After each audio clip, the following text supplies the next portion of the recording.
बड़े सोच रहे हैं कि मौसी जी आ गई हैं। अब मामा के यहाँ से कोई जाए तो मौसी ही हुआ ना। तो बोले मौसी जी आ गई है, लेकिन मौसी जी का व्यवहार जो है बड़ा गलत है, खतरनाक है। और अगर कहीं इन्होंने मेरे साथ वाले सभी बच्चों को मार दिया तो मैं खेलूंगा किसके साथ। भगवान ने ऐसी माया फैलाई कि पूतना जहां भी जाती है दरवाजे पर ताला लगा मिलता है, और जिसका घर खुला भी मिलता है उसमें बच्चे नहीं मिलते हैं। कवि ने लिखा कि जहां जहां गई पूतना, पूत मिले तहां नाही। वो जहां जहां गई पर उसे कहीं भी पुत्र नहीं मिले। अंत में सभी जा रहे थे नंद बाबा के यहाँ पर, तो पूतना भी उसी भीड़ में पूछती हुई लोगों को और नंद बाबा के यहाँ पर पहुंच जाती है। यशोदा मैया कार्यभार में व्यस्त है, जा करके आवाज लगाई, अरे मैया यशोदा, अरे बहन यशोदा। अब यशोदा मैया ने देखा कि पता नहीं कौन है, मैं तो पहचानू ना। अब अपने दरवाजे आई है तो अब मिलू ना तो भी ठीक नहीं लगता। मैया यशोदा निकल करके आई, पुतना बोली, अरे बहन तेने पहचानो नहीं, मैं तेरी बहन हूँ।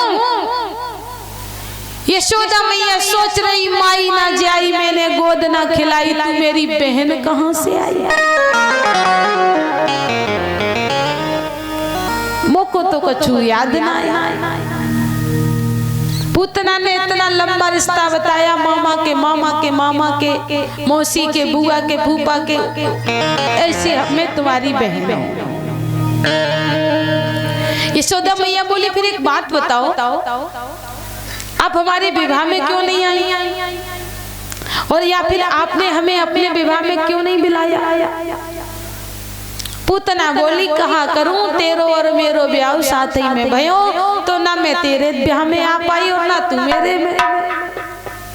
लेकिन आज जब मोको पता चलो कि तोको बुढ़ापे में छोरा प्राप्त भयो है, तो याकी में तोको बधाई देवे चली आई। काहे से कि मोको तो अभी तक कोई भी बालक प्राप्त नहीं भयो। पूतना बोली, जीवन भर की जलती ज्वाला इतने दिन बाद सिरानी है, बाबा का ठंडा हृदय हुआ, मैया की कूख सिरानी है। इसलिए तो को बधाई देवे चली आई। बड़ी प्रसन्न है।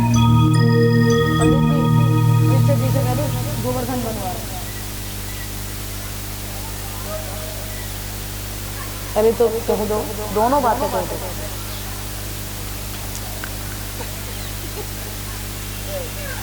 आचार्य सुखदेव जी महाराज कहते हैं, आज पूतना पहुंच जाती है। भगवान ने देखा मौसी जी आ गई, खतरे से खाली नहीं है, और यशोदा मैया से बातें कर रही है। मैया मेरी बड़ी भोली वाली है। यशोदा मैया बोली, अरे बहन ऐसा दुख क्यों मना रही है। अरे ये मेरो लाला ना, ये तो तेरो ही लाला है। भगवान ने देखा अब आफत आने वाली है, तो भगवान ने आंखें बंद कर ली। बोले मैया सोचेगी बच्चा सो रहा है तो कम से कम तब तो छोड़ देगी, लेकिन यशोदा मैया कहाँ मानने वाली है। भगवान को उठाया और उठा करके पूतना की गोद में डाल दिया। ये ले बहनों, अब फिर मत कहना कि ये मेरो नाय है, ये मेरो नाय, ये तो तेरो ही लाला है। ऐसा भाव यशोदा मैया ने जताया। विद्वान अपने वर्णन करते हैं कि भगवान कृष्ण ने पूतना को देख करके नेत्रों को बंद कर दिया। कारण भगवान ने विचार किया कि ये पूतना आई है रूप छुपा करके, माया का रूप दिखा करके, नटने का काम कर रही है। मैं नट हूँ, मैं मायापति हूँ। अगर मैंने नेत्र खोल दिए तो इसकी माया समाप्त हो जाएगी। इसका असली रूप सबके सामने आ जाए।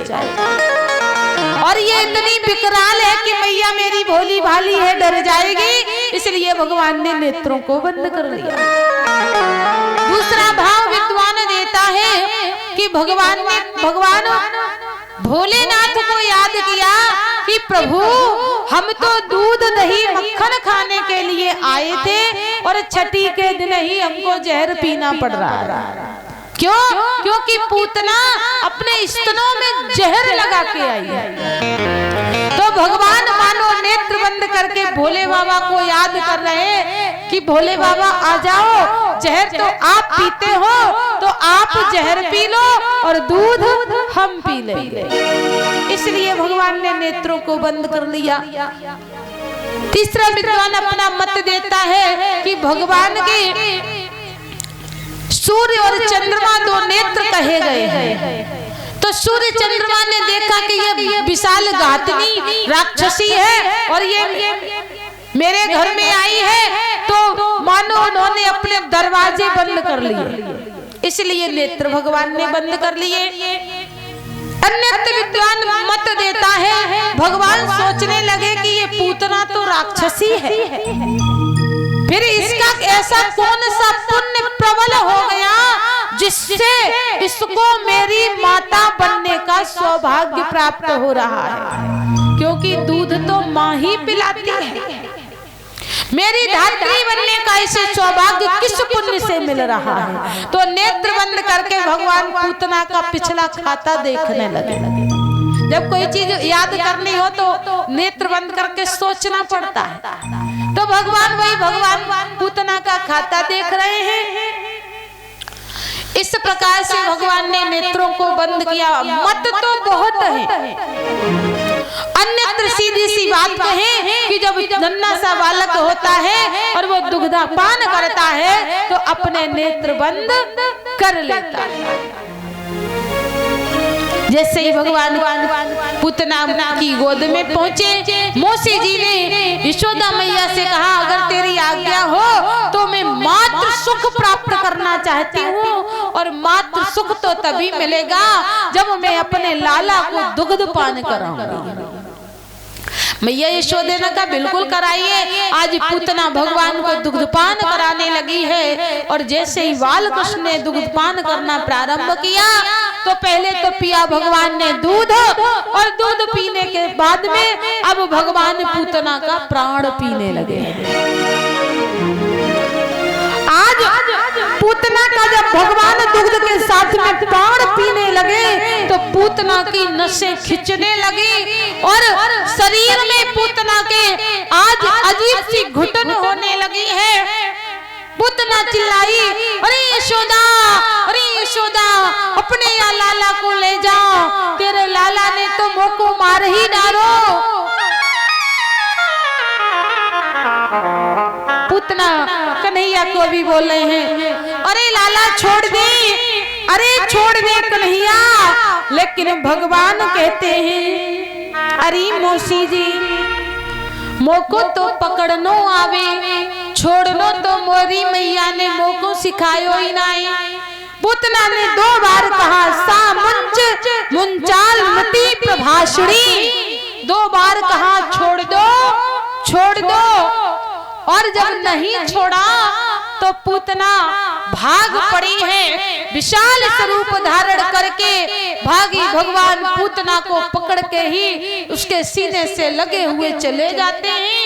अंत में पूतना जब महलों से निकलती है, विशाल का शरीर हुआ और भगवान ने पूतना का शरीर जब निष्प्राण कर दिया तो पूतना धड़ाम से आज धरती पर गिरी है, विशाल नाद हुआ है। बोलिए बाल कृष्ण भगवान की जय हो। इस प्रकार से पूतना का भगवान ने उद्धार किया। पूतना आज पहुंची, मारी गई। नंद बाबा कंस को मथुरा में कर देने के लिए गए थे। नंद बाबा जाकर के कंस से मिले, कंस से कहा महाराज क्षमा करना, मोको कर देवे में देर हो गई। या से मेरे घर में या बुढ़ापे में छोरा भयो है, या की वजह से मैं 2-4 दिन लेट है गयो, मोको क्षमा करे। कंस ने कहा बाबा तेरा छोरा जुग जुग जीवे। और इतना कह करके नंद बाबा वहां से चले तो वसुदेव जी से मिलने पहुंचे। वसुदेव जी तो सारी बात जानते ही थे कि कंस ने पूतना को भेजा है, तो वसुदेव जी ने स्पष्ट नहीं कहा, पर नंद से कहा कि नंद बाबा जल्दी से घर जाओ, तुम्हारे घर में कोई बड़ो संकट आए वारो है। नंद बाबा भागे और नंद बाबा उधर से जैसे ही गोकुल में प्रवेश किए, इधर से जैसे ही विशाल नाद हुआ तो सभी ब्रजवासी भागे। और जब लाला को नहीं देखा तो यशोदा मैया भी रोती हुई भागी। दौड़ करके जब सभी वृंदावन के वन में पहुंचते हैं तो देखते हैं विशाल राक्षसी पड़ी हुई है और भगवान कन्हैया उस राक्षसी के सीने पर किलकारी मार रहे हैं। यशोदा मैया ने दौड़ करके लाला को उठाया, लाला ने मुस्कुरा दिया और जैसे ही लाला मुस्काया मैया की जान में जान आ गई, लाला स्वस्थ है। जब इस प्रकार से कहा सभी लोग प्रसन्न हुए। अब सभी लोग सोचने लगे अरे राम या पूतना ऐसा रूप बना के आई या राक्षसी घुसी आई और काऊ को पता ही ना लगो। यशोदा मैया बोली वही तो मैं सोचूं, आज आप लोगन के सबके पुण्य काम में आ गए जो मेरे लाला की रक्षा है गई। कुछ ग्वाल चर्चा करने लगे, लेकिन वो को ये बात समझ में ना आई कि ये पूतना मरी कैसे। एक ग्वाला बोला दारी कन्हैया को लेके भागी होएगी, सो ठोकर लगी कहीं धड़ाम से गिरी और मर गई। दूसरा बोला दारी के नेको बुद्धि ना है, अरे ठोकर खाए के गिरती तो मुंह के बल गिरती, ये तो सीधी चित पड़ी है। दूसरा बोलो मोको तो ऐसो लगे या कन्हैया को लेके भागी होगी तो अपने कन्हैया ने आकी छाती में जोर से धमू करो धर दियो होएगो तई दारी की मर गई। यशोदा मैया बोले बाबरे है गयो मेरो जरा सो कन्हैया या को भूसा मार के मार देवे। सब अपने अपने मत दे रहे हैं। तब तक नंद बाबा बोल आ गए। नंद बाबा ने कहा कि अरे तुमको ना पता कैसे मरी, अरे या तो मोह को पता कि यह पूतना कैसे मरी। कैसे मरी बाबा, तू तो अभी आयो। बोले जैसे ही मोह को पता चली। अच्छा तो को पहले ही पता चल गई। बोली हाँ, अरे जो वसुदेव है ना मथुरा में वो बड़ो ज्योतिषी है, वाने मोसो पहले ही कह दे कि नंद बाबा जल्दी घर जा, तेरे घर में कोई विपत्ति आए वारी है। और देखो मैं आ भी नहीं पायो कि यह विशाल राक्षसी मर गई। एक ग्वाला बोले तो का तेरे पता लगने से ही मर गई। बोले नहीं नहीं ऐसी बात नहीं। तो बोले जैसे ही मोको पता चलो तो मैंने माला सटकाना शुरू कर दिया, तो भगवान ने वहीं से बैठे बैठे या के एक धमू करो धर दिया, नहीं दारी मर गई।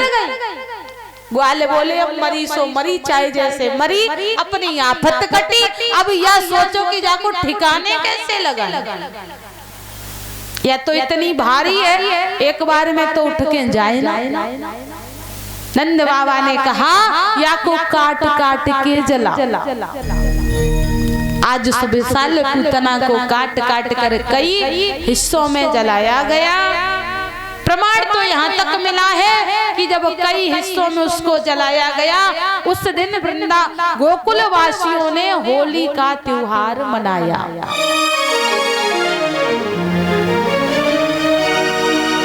जब पूतना को जलाया गया, सुखदेव जी महाराज कहते हैं तो उसके शरीर से उसकी चिता से चंदन जैसी खुशबू उड़ी, तो पूरा वृंदावन पूरा ब्रज सुवासित हो गया। सुखदेव जी महाराज की बात सुन के परीक्षित जी ने शंका की और कहा, प्रभु जब कोई साधारण मनुष्य मरता है और उसकी जब चिता में को अग्नि दी जाती है तो उससे भी दुर्गंध आती है, फिर ये पूतना तो राक्षसी थी, इसके शरीर से सुगंध कैसे आई? ये मेरे मन का समाधान आप कीजिए, मुझे समझ नहीं आ रहा है। सुखदेव जी महाराज हंस करके बोले, परीक्षित भगवान कहते हैं कि सन्मुख होया जीव मोहि जावहि, जन्म कोटि अघना